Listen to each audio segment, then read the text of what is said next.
예, 반복 훈련하는 데는 다 이유가 있어요. 군대를 가면 훈련을 하죠. 근데 처음에 그 훈련이 굉장히 힘듭니다. 뭐 여러분 혹시 그 주특기라고 아세요?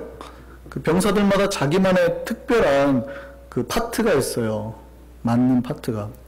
처음에 그 훈련이 얼마나 힘든지 몰라요. 왜냐면 처음 듣는 단어들이에요.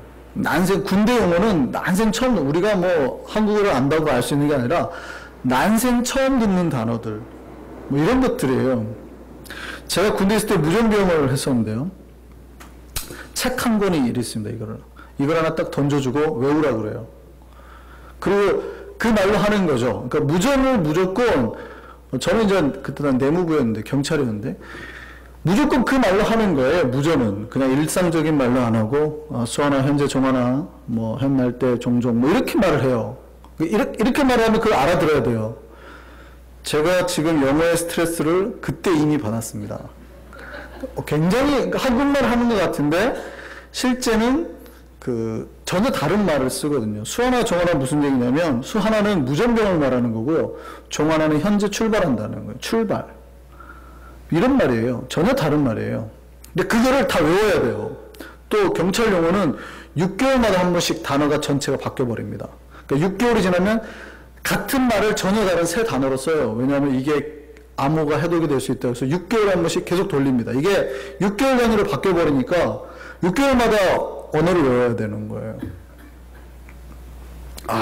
충격이 엄청 심했습니다.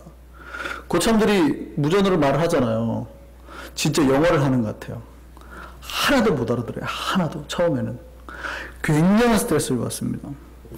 그런데 이게 어느 순간 뭐 무전병뿐만 아니라 여기 군대 갔다 오신 분도 마찬가지지만 자기 주특기가 있잖아요. 그러면 처음에는 굉장히 힘들죠. 훈련도 마찬가지입니다. 안 쓰던 근육을 쓰니까 뭐 완전 몸이 아파지는 거죠. 근데 이 훈련이 힘든데요. 이제 한 상병이나 병장쯤 되고 한 군 생활이 2년쯤 끝나갈 때쯤이면 그 훈련들이 몸에 배가지고 웬만큼 해가지고는 몸도 안 아픕니다. 어지간한 훈련, 왜냐하면 그게 익숙해져가지고요. 그리고 그 했던 것들이 훈련이 막 힘들고 이런 게 아니라 지루해져요. 왜냐하면 군대 훈련의 특징은 뭔지 아세요? 똑같다는 거예요. 10년 전이나 10년 후나 똑같아요. 그러니까 훈련하는 말투나 패턴까지도 똑같아요. 그걸 그대로 받아서 그대로 시키거든요. 순서 하나하나가 다 똑같아요. 근데 이걸 2년 동안 해보세요. 똑같은 거를. 지루해지기 시작하는 거예요. 그런데 왜 군대는 그렇게 똑같은 훈련을 계속 지루하게 반복해서 훈련을 시킬까요? 왜요? 그 훈련의 효과가 언제 나타나니까요? 처음에는 힘들지만 나중에는 지루하단 말이에요. 근데 그 지루한 훈련을 반복시키는 이유가 뭐예요? 그 훈련이 뭐하게? 몸에 배게 하려고. 그러면 나중에 전쟁이 나거나 어떠한 위험이나 어려움이 있어도 쉽게 말하면 포탄이 날아다니고 총알이 빗발쳐도 그 순간에 넋이 나가는 게 아니라 몸이 배인 대로 훈련이 된단 말이죠. 이해되세요? 총이 날아오는데 누가 고개를 들고 쏘겠어요. 근데 총이 날아와도 정확하게 가격을 하고 쏘고 수류탄을 던지고 숙이고 하는 게 몸에 배인단 말이죠. 처음에는 긴장돼서 못하던 것들이 어느 순간 몸에 배워가지고 그냥 알아서 하게 되는 거예요. 이해되세요? 그러니까 훈련을 반복적으로 하는 이유는 뭡니까? 우리 넋이 나갈 상황, 아무리 위험하고 어려운 상황이 와도 그것이 내 몸에서 그대로 훈련받은 대로 하게 만들기 위해서예요. 그래서 반복 훈련이 굉장히 중요해요. 똑같은 거라도 계속 반복 훈련을 해야 되는 이유입니다. 우리가 하나님 말씀을 배우는 이유가 뭡니까? 계속해서 교회가 훈련하고 말씀을 외우게 하고 들으라고 하고 사실은 비슷해 보이는 말씀이잖아요. 근데 계속해서 똑같이 지루한 같은 것들을 시키는 이유가 뭡니까? 그 말씀이 뭐 하라고요? 여러분에게 배어 들어가라고. 그럼 여러분 삶에 넋이 나갈 것 같은 상황, 정말 위험하고 목숨을 위태한 어떠한 상황이 오더라도요, 그 말씀의 훈련을 어떻게 해요? 나를 붙들고 그 어떠한 상황에서도 하나님이 원했던 말과 행동이 나에게서 나오도록. 이해되세요? 그래서 훈련 받은 사람과 안 받은 사람은 전혀 다른 행동을 하는 겁니다. 군대에는 계급이 이거죠. 근데 주특기를 전혀 다르잖아요. 그러면 이 주특기를 가진 사람이 아무리 하위 계급이라 하더라도 병장이 여기에 대해서 아무 말 못해요. 왜냐하면 병장보다 이 상병이 훨씬 더 잘하거든요. 이해되세요? 이 사람은 여기에 굉장히 유스트되어 있고 이 사람은 전혀 몰라요. 훈련받은 사람과 안 받은 사람은 위험에 대처하는 행동이나 삶이 다른 겁니다. 그래서 훈련받은 자와 받지 않은 사람 차이가 뭐예요? 예, 훈련받은 사람은 아무리 어려운 때가 와도 자기가 배운 교본대로 행동하게 되어 있습니다. 내가 익숙한 대로 행동하게 되어 있다. 훈련받은 대로. 근데 훈련받지 않은 사람은요, 예, 똑같은 상황 때 어려운 상황이 오면은요, 내가 뭘 해야 될지 모든 생각이 스톱돼요. 그리고 무엇대로 움직여요? 본능대로 충실하기 시작합니다. 이해됐어요? 훈련받은 사람은 무엇대로 한다고요? 훈련받은 말씀대로. 근데 훈련이 제대로 되어 있지 않은 사람은요, 자기 본능대로. 여러분 앞에 지금 죽음이 직면하고 있어요. 근데 여러분이 지금까지 들었던 사랑해야지, 섬겨야지, 이런 게 여러분을 움직여요? 아니면 뭐가 더 강해요? 살아야지. 이게 더 강해요. 사람이요, 자기가 극단적인 상황에 처하면, 그래서 훈련받지 않은 사람은 뭐가 쉽게 튀어나와요? 본능이 튀어나와 버리는 거예요. 가르침과 훈련이 새겨지지 않으니까. 그리고 뭐예요? 여러분 그런 상황에서 정말 사랑해야지, 섬겨야지 해요? 아니요. 내가 살기 위해서 내가 사랑하는 사람을 짓밟고라도 자기 목숨을 지키려고 한다고요.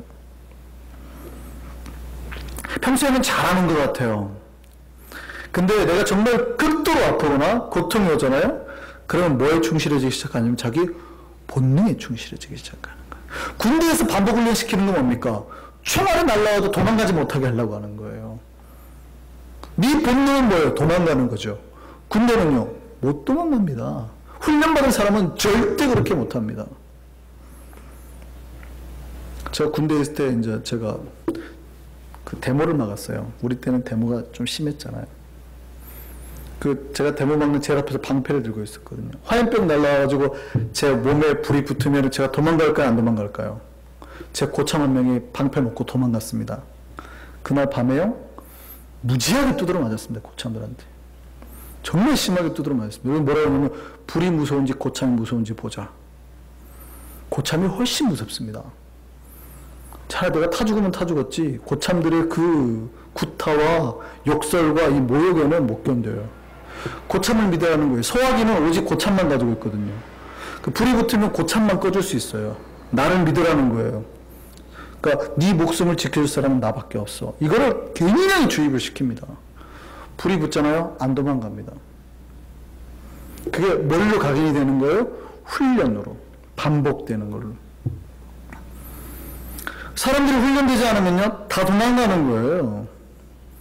우리가 교회에서 뭘 해야 되냐면 훈련을 해야 되는 겁니다. 말씀으로 계속 부딪혀서 우리가 훈련해야 돼요. 훈련이 안 되는 사람은 뭐 하는 줄 아세요? 인생에 어려운 고비가 오면 본능에 충실해져 버려요. 훈련이고 뭐고 사랑이고 뭐고 나발이고 나는 나부터 살아야겠다. 이렇게 되는 겁니다. 오늘 본문을 보면 주인공이 등장합니다. 이 사람 이름은 다윗이에요. 다윗은 오늘날 군대로 말하면 아주 노련한 숙달된 조교와 같습니다. 그러니까 모든 거에 너무나 잘 숙달된 사람이에요. 이 사람 훈련을 몇 년 받았게요? 몇 년 동안 훈련 받았게요? 하나님의 훈련을 10년 동안. 20살에서 30살까지 훈련 받았어요. 어떤 훈련이요? 죽음과 같은 훈련. 매일 나를 죽이려 오는 사위, 그 장인어른, 군대를 데리고 오는 장인어른이 그 죽음 속에서 10년 동안 죽음과 외로움과 싸웠다고요. 그러니까 이 사람이 훈련이 잘 돼 있을까요? 안 돼 있을까요? 다윗은요, 성경에서 가장 훈련이 잘 돼 있는 사람의 표본, 조교 같은 걸 보여주는 거예요. 오늘 그 사건을 보여줍니다. 다윗이 훈련 기간 10년 거의 막바지에 이르렀을 때예요. 거의 30살이 다 돼갈 때. 이때 다윗이 블레셋에 피신해가지고 시글락이라는 지역에 있을 때입니다. 시글락이라는 성에 살 때예요. 블레셋하고 이스라엘이 전쟁이 발생했습니다. 발발하니까 블레셋은 말씀드렸죠. 5개 도시의 연합체라고요. 근데 가사라는 도시에 아기스 왕 밑에 다윗이 있으니까 이제 다윗도 출정하려고 나가야죠. 어쩔 수 없이. 그러니까 다른 방백들이 4개 도시 왕들이 아기스 왕을 보고 뭐라 그래요? 쟤가 누구야? 다윗 아니야? 이 사람이 정신이 없네. 다윗을 보내? 다윗이 누군지 몰라? 우리의 골리앗을 죽였던 다윗 아니야. 안 된다고. 다윗 내보내지 말라고. 그래서 다윗이 뺏겼습니다. 딱 돌아갔어요. 그리고 돌아오고 4일 만에 집에 딱 돌아왔더니 시글락이 다 불타버렸어요. 아이들, 아내, 재산까지 싹 다 아말렉이 와가지고 다 데려갔어요. 아말렉은 주로 이렇게 침략하고 이런 약탈을 잘하는 민족이에요. 다윗이 없는 사이에 와가지고 싹 다 데려갔습니다. 어떤 상황인가요? 여러분 어느 날 집 나갔다가 돌아왔는데 보니까 여러분의 집이 불타 있어요. 자녀와 아내가 인신매매 당했어요. 집에 물건이 다 없어졌어요. 여러분 느낌이 어떨까요? 이때 정상적으로 여러분의 이성과 두뇌가 작용을 할까요? 못할까요? 그런 상황이죠. 굉장히 극심했던 상황입니다. 고통이. 그래서 병사들이 몰려와서 울었다고 그랬어요. 어느 정도까지요? 자기의 힘으로 울 수 있을 때까지. 기력이 없을 때까지 울었다. 성경은 그렇게 기록하고 있습니다. 그러니까 백성들이 너무나 가슴이 아팠다는 거예요. 이때 오늘 우리가 이제 주로 볼 게 백성들과 다윗의 모습을 비교해서 살펴보려고 합니다. 이때 백성들은 어떻게 했어요? 이런 상황에 딱 도달하니까 어떻게 했을까요? 힘을 합칩시다. 쫓아갑시다. 이럴까요? 갑자기 자기가 지금까지 목숨을 걸고 따랐던 다윗 아니에요. 다윗의 병사가 되겠다 들어온 600명. 갑자기 이 사람들이 다윗을 죽여버리자. 무슨 얘기입니까? 다윗을 죽여가지고 무슨 유익이 있어요? 뭐 하자는 거예요? 분풀이 하자는 거예요. 분풀이. 이렇게 된 건 다 당신 책임이야. 내가 당신을 못 밀고 지금까지 딱 뭘 믿고 따라와가지고 내가 우리가 이 고생해. 저놈 죽여버리고 떠나자. 뭐 이런 거. 백성들의 판단이 순식간에. 이때 다윗은 어떻게 했을까요? 다윗은 아무 말도 안 하고요. 제사장 아비아다를 부릅니다. 딱 불러가지고 뭘 가져오라냐면 에봇을 가져오래. 제사장 오시죠. 기도하기 시작합니다. 백성들은 뭐 하려고 그래요? 원망하고 다윗을 죽이려고 하는데 다윗은 뭐 해요? 됐다. 듣지도 않아요. 자기를 죽이려는 사람도 듣지도 않고 기도합시다. 그리고 무엇을 해야 될지 하나님 앞에 물어요. 하나님 우리가 저들을 쫓을까요? 말을까요? 현실적인 대안을 하나님 앞에 묻습니다. 하나님이 쫓아라. 그러니까 뭐예요? 가자.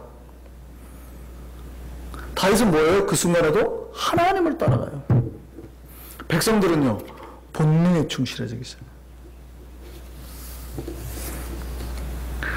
상황이 이렇게 절벽할 때 한국 표현으로는 보통 이런 말 쓰죠. 눈이 뒤집혔다. 그런 말 있잖아요. 눈이 뒤집혔다고.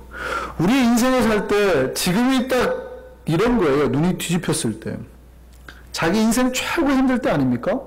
처자식이 다 잡혀가고 재산 다 없어지고 집 불타버리고. 남자들이 보통 이때 눈이 뒤집힙니다.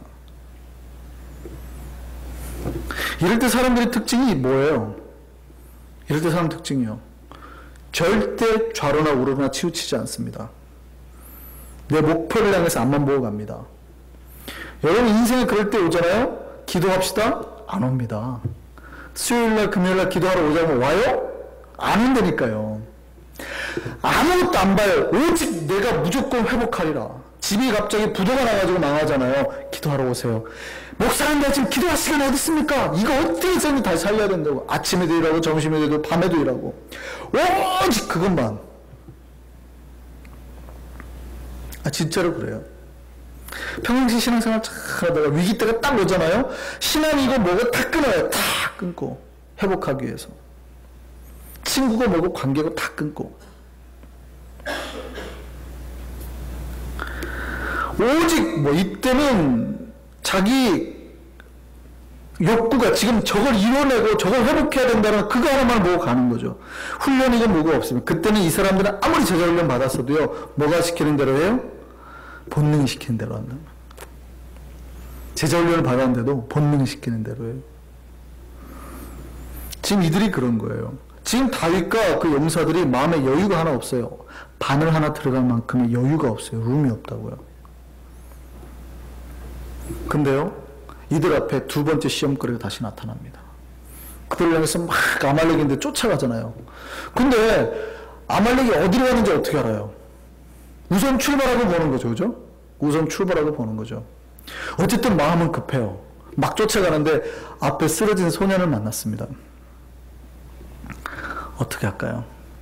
착 보니까 병들었고 힘없고 사막에서 며칠 동안 버려져서 그 죽을 것 같은 아이예요.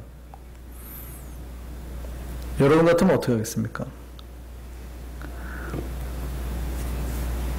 어떻게 그 아이를 시간 없는 여러분이 그 아이를 돌보시겠습니까? 아니면 그 아이가 지금 문제가 아니다. 제가 돌보다가 우리 가족 전체 가족이 다 죽게 생겼으니까 저 아이 하나쯤은 희생시키고 빨리 우리 가족을 찾자. 내 아들, 내 딸, 내 아내, 내 재산을 찾자. 어디를 선택하시겠습니까? 빨리 말씀해 보세요. 자, 손을 들어보세요. 나는 쓰러져 있는 아이를 돌봐주겠다. 나는 우선 내 가족을 살리고 봐야겠다. 빨리 손 드세요. 그럼 여러분 뭐예요? 우선 애를 들쳐 업고 가서 가는 동안 대충 인공호흡하고 이렇게 살리겠다? 뭡니까? 아니 왜 솔직히 말씀을 안 하세요? 첫 번째, 나는 우선 스톱하고 이 아이를 살리겠다. 손 들어보세요. 여러분의 딸이 20명이 됐어요. 스톱하고 우선 죽어가는 저 애를 보고 스톱하고 쟤를 살리겠다. 저 아이는 어쩔 수 없이 그래도 좀 죽는 건 안타깝지만, 죽는 건 좋다는 뜻이 아니에요. 안타깝지만 지금 수십 명의 수백 명의 우리 가족이 다 잡혀갖고 죽을 것 같으니까 가서 내 가족부터 살리겠다. 손 드세요. 어느 쪽입니까? 보세요. 그런데 여러분이 하나님의 사랑이라는 것을 배웠다면 여러분이 지나가다가 여러분 앞에 죽어져가는 아이가 하나 보여지게 하는 것은 누구의 뜻일까요? 우리가 하나님의 사랑이라고 배웠잖아요. 물론 내 딸의 내 아들이 목숨 위태하다는 걸 압니다. 근데 내가 지나치면 저 아이가 지금 죽어요. 어떻게 해야 될까요? 제가 여러분 너무 무리한 질문을 하는 걸까요? 물론 저도 이게 힘들다는 건 압니다.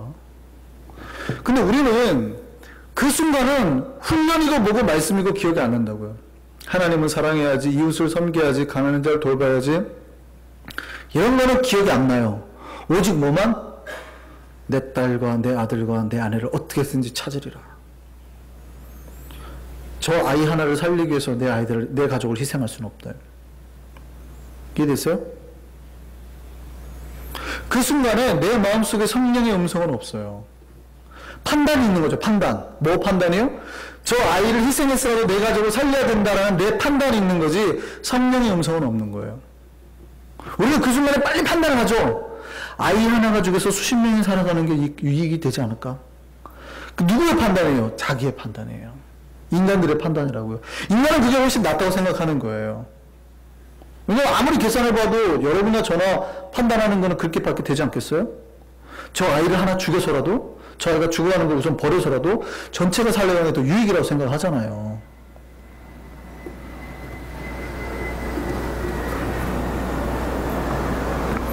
그 순간은 어떻습니까? 아무리 우리가 하나님이 사랑이고 우리 위해서 목숨을 버리고 우리가 그렇게 한다 배워도요, 대부분의 사람들이 그럽니다. 상황이 이런데 무슨. 뭐라 그래요? 상황이. 그러니까 폭탄이 날아오는 상황이 돼버리면 상황이 이런데 무슨, 내가 여기서 총 들고 싸워 도망간다고요. 뭐가 안 되니까? 훈련이 유스되지 않으니까. 상황이 이런데 무슨 싸워. 상황이 이런데 무슨 목숨을 걸어. 이렇게 된다고요. 근데 다윗과 용사들은 어떻게 했을까요? 이게 훈련이 잘 돼 있다는 증거예요. 이게 훈련이 잘 돼 있다는 증거라고요. 가는 길을 멈추고 그 아이에게 먹을 것과 줘서 사흘 동안 쓰러져 있던 아이가 회복할 때까지 기다려줬다고요. 정신을 차릴 때까지. 여러분 보세요. 지금 막 울고 자기 기력이 없을 때까지 울던 용사들이 지금 그럴 수 있는 여유가 있을까요? 이들은 거기에서 그 하나님의 은혜를 먼저 받다고요. 그 훈련이 되어 있는 거예요, 몸에. 우리는 이런 훈련이 되어 있을까요? 안 되어 있을까요? 우리도 훈련이 되어 있지만 이 정도 경지 같지는 않아요. 그러니까 우리가 얼마나 훈련이 많이 필요한지 아시겠어요?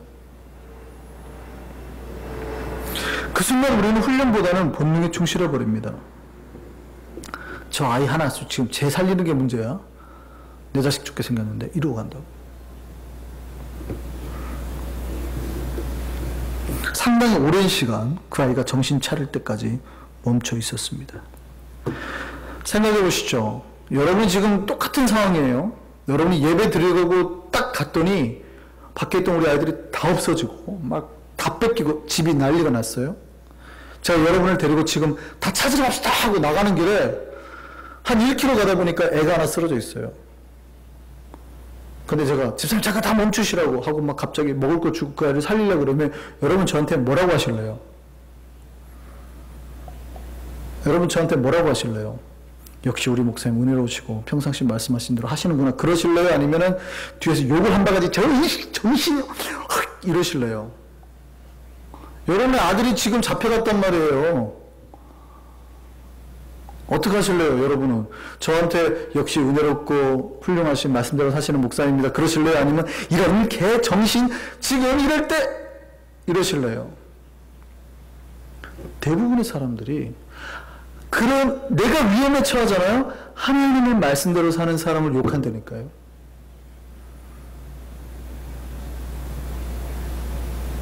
우리는 그럴까요? 안 그럴까요? 우리는 안 그러죠. 그렇죠? 우리는 안 그러죠.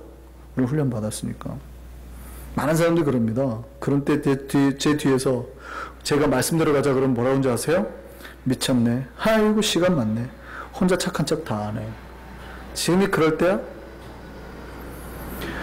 하나님의 사랑이라고 배운 사람들이 나의 손해와 나에게 어려움이 닥치니까 나에게 힘든 환경이 오니까 대부분 하나님의 말씀과 반대적인 삶을 당연하다는 듯이 받아들인다고요.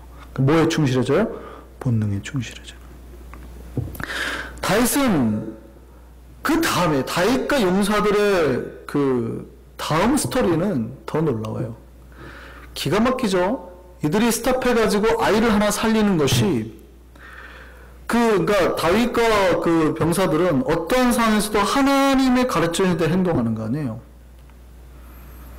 근데 그 하나님이 그 말씀대로 행한 자들에게 복으로 갚으시더라는 거예요. 놀라운 거는 그 소년이 아말렉 사람의 종이었어요. 근데 이 아이가 병이 드니까 버리고 도망갔던 거예요. 그 소년은 아말렉 사람의 도주 코스를 다 알고 있었어요. 그러니까 지금 다윗과 병사들은 어디로 가야 될지 모르잖아요.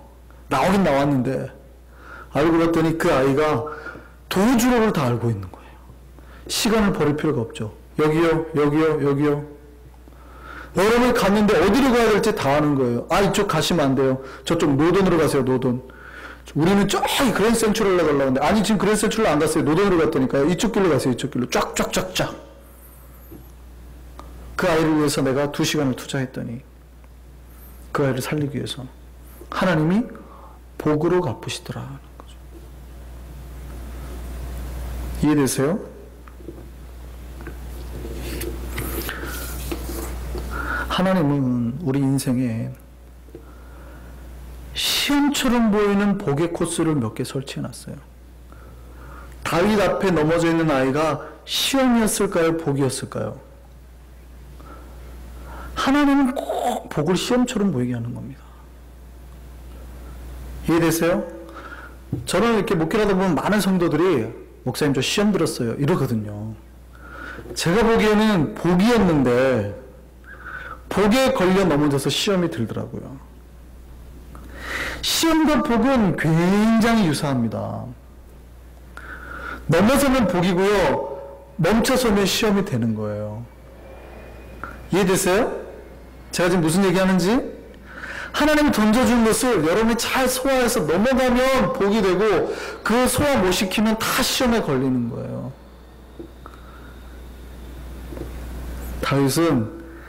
다윗과 그 400명의 용사들은요, 합격 점수를 받았다고요. 제가 앞에서 400이라고 그랬죠? 사실 처음엔 600명이 갔는데요, 부솔 시내가에서, 시글락에서 중간점은 24km입니다. 24km 정도를 내려오면 여기 부솔 시내가 있는데, 한 20km를 추격하다가 200명이 중도에 탈진해가지고 멈춰선 거예요. 왜냐하면 사흘길을 전쟁하다 돌아와서 막 와서 또 막 달리니까. 그리고 200명을 놓고 400명만 쫓아가게 됩니다. 근데 그들을 잡았잖아요. 그들 잡고 승리하고 돌아왔잖아요. 그 다음에 이제, 그러면 남아있던 200명에 대해서는 어떻게 보상을 해줘야 될까요? 이 사람들은 전쟁에 참여하지도 않았고 목숨도 걸지 않았고, 어떻게 말하면 배반자거든요. 끝까지 같이 하지 않은 배반자, 중간에 남아버린 자들. 이들에 대해서는 어떻게 처우를 해야 될까요? 다윗과 함께 했던 400명들이 그런 말 합니다. 저들에게 가족은 돌려주되 재산은 돌려주면 안 됩니다. 왜요? 목숨을 건 우리들끼리 다 나눠가지는 것이 공평합니다. 어떻습니까? 여러분은 가자고 했는데 여러분에 있던 한 10명이 남았어요. 난 더 이상 못 가겠다고. 당신들끼리 가라고. 딱 했어요. 그 사람들 보는 순간 여러분 마음속에 뭐가 일어날까요? 지금 강도들하고 싸워야 되는데, 수적으로도 부족한데 분노가 일어나지 않을까요?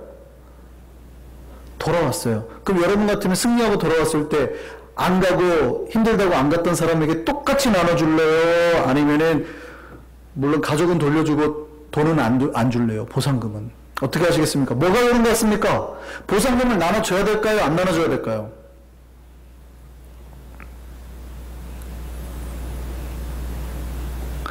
우리가요, 교회에서 판단을 하는데 얼마나 본능에 충실해서 판단을 하는지 몰라요. 하나님이 은혜대로 판단할 것 같으세요? 여러분 똑같은 상황, 어려운 상황이 오잖아요. 참 본능에 얼마나 충실한지 모릅니다. 다윗의 용사 400명이요, 절대 나눠주면 안 된다고 그랬습니다. 저들은 왜, 그게 당연합니까? 안 당연합니까? 왜 대답을 안 하세요? 그게 당연해요? 안 당연해요? 일하지 않고 빈둥빈둥 노는 사람에게 일한 사람의 몫까지 동일하게 나눠줘야 된다. 옳아요? 그래요? 대답을 안 하시네. 여러분 금요일에 와서 기도를 하잖아요. 근데 여러분이 복을 몽땅 받는데, 제가 마지막에 하나님 오늘 오지 않은 다른 동일한 백성에게도 오늘 이 백성들이 기도하다 받은 복과 모든 일을 동일하게 나눠주옵소서, 제가 이렇게 기도를 가끔 하잖아요. 그 기도 드릴 때 여러분 기분이 좋으세요? 기분이 나빠지세요? 기분 막 좋으세요? 그 순간 어떤 생각이 드냐면, 나도 그럼 금요일 안 나와야 되겠네, 이 생각이 든단 말이죠. 우리는. 왜냐면 금요일 안 나와도 똑같은 은혜와 복을 받는다는데 뭐하러 굳이 나와? 그러지 않아요? 200명은 안 가도 동일하게 400명이 목숨 걸고 싸우는 것과 똑같은 혜택을 받는다고 하면 누가 가겠냐고요. 그러니까 400명이 한 말이 맞아요, 틀려요? 맞죠. 수고한 사람들이 가지는 게 맞습니다. 저들은 안 갔으니까 나눠주지 맙시다. 근데 다윗은 뭐라 그래요? 아니, 똑같이 나눌 거야. 똑같이 배분해야 된다고 했습니다. 사실은 많이 일하는 사람이 많이 받아야지가 맞을 것 같기도 해요. 우리가 지금까지 그렇게 배워왔으니까. 그런데요, 기억하세요. 하나님의 법칙은 능력대로가 아니라 은혜대로 나누는 겁니다. 다시요. 능력대로가 아니라, 따라하세요. 능력대로가 아니라 은혜를 따라서. 능력이 많은 사람은 많이 포겠죠. 하나님의 세계에서는 그렇지 않아요. 그 능력을 누가 주셨는데요? 그래요. 이거를 믿는 사람은 내 능력 하나님이 주셔서 내 능력을 가지고 누구를 위해서요? 다른 약한 사람을 위해서. 이걸 철저히 믿는 사람입니다. 이 사람들이 크리스천이에요. 물론 오늘 수고하는 찬양팀들이 대접을 받고 할 수도 있겠죠. 근데 찬양팀들이 대접을 받지만 안 한 사람들도 똑같이 대접을 받을 수도 있어요. 왜요? 이 사람들은 하나님이 능력 주셔서 하게 하셨고 우리는 없으니까. 그렇죠. 나에게 또 다른 능력을 또 주시니까. 23절 보겠습니다. 23절 뭐라고 그래요? 다윗이 이르되 나의 형제들아 여호와께서 우리를 보호하시려고 우리를 치려온 그 군대를 우리 손에 넘기셨음즉 그가 우리에게 주신 것을 너희가 이같이 못하리라. 나에게 능력 주신 이가 누구예요? 하나님이요. 나를 보호해 주신 이가 누구예요? 하나님. 생각해 보세요. 지금은 고생은 누가 다 했는데? 인간들이 다 했잖아요. 근데 다윗은 뭐라고 그래요? 그 모든 걸 이루신 분이 누구래요? 하나님이시래요. 교회는 멋대로 하는 게 아니에요? 능력대로 하는 게 아니에요. 교회는 뭐를 따라서 나누는 거라고요? 은혜를 따라서 나누는 거. 다윗은 이 전쟁의 승리가 하나님의 은혜라고 말합니다. 다윗은 그러니까 마지막 훈련 코스까지 멋지게 통과한 거예요. 우리는 대부분 우리의 이성을 넘어서는 위험이나 고통 앞에서는 그 이성이나 그동안의 훈련보다 본능에 충실해져 버리고 맙니다. 그거를 뭐라고 그러냐면 정상이라고 그래요. 왜냐하면 이건 세상 사람들이 보기에는 굉장히 정상적인 거거든요. 기억하세요. 세상이 정상이라고 하는 것이 하나님 앞에서는 비정상일 수 있습니다. 그러면 은혜 받은 사람의 정상은 세상 사람들이 보기에는 비정상적이어야 된다고요. 제가 지금 무슨 말 하는지 아시겠어요? 세상 사람들이 정상이라 능력 있는 사람이 많이 가지고 내가 위험할 때는 다른 사람 무시하고 내 일만 하는 것이 정상처럼 보이지만 하나님이 보기에는 은혜 받은 사람들에게는 훈련 받은 사람이 그게 뭐여야 된다고요? 비정상 같아야 된다고요. 근데 우리가 하나님의 말씀대로 살잖아요. 근데 세상 사람들이 보기에는 그게 뭘로 보인다고요? 비정상으로 보인다고요. 세상 사람들이 보기에도 교회도 참 정상적이네. 그러면 그게 교회가 아닌 거예요. 교회는 자기가 벌고 헌금한 돈으로 누구 위해서 또 나눠줘요? 가난한 사람 위해서 나눈다고요. 더 약한 사람이 나눈다고요. 능력 있는 사람이 더 많이 수고한다고요. 세상 사람들이 보기엔 뭐예요? 바보네. 지능력 가지고 돈 받고 이래야지. 뭐라 무상으로 해? 세상 사람들이 보기에는 비정상이에요. 하나님의 세상에서는 그게 정상이라고요. 그러니까 세상 사람들이 보기에 비정상인 게 정상이어야 되고요. 교회에서 정상적인 세상 사람들이 보기에는 비정상적으로 보여야 된다고요. 근데 우리는 세상이 정상이라는 걸 정상이라고 하고 세상이 비정상이라는 걸 똑같이 교회에서도 비정상이라고 그런다고.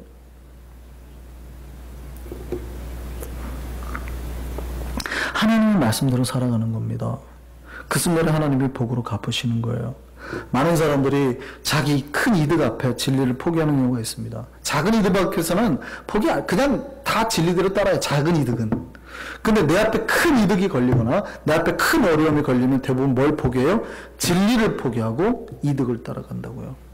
우리는 진리와 이득 앞에서 고민합니다. 그러나 누가 진리를 선택해요? 훈련을 받았던 사람, 훈련의 은혜를 아는 사람, 하나님의 말씀으로 가슴에 새겨진 사람은 항상 진리 앞에서 당당하게 진리를 선택하게 되는 겁니다. 저는 우리 한성교회가 하나님의 진리를 선택하는 교회로 남기를 바랍니다. 어떤 어려움 속에서도 우리에게 주신 말씀을 붙들고 내 안에 체득되는 그 훈련의 능력으로 하나님의 말씀을 내 삶과 이 땅에서 실현해 나가는 우리 교회 모든 교우들 되기를 간절히 바랍니다. 찬양하겠습니다.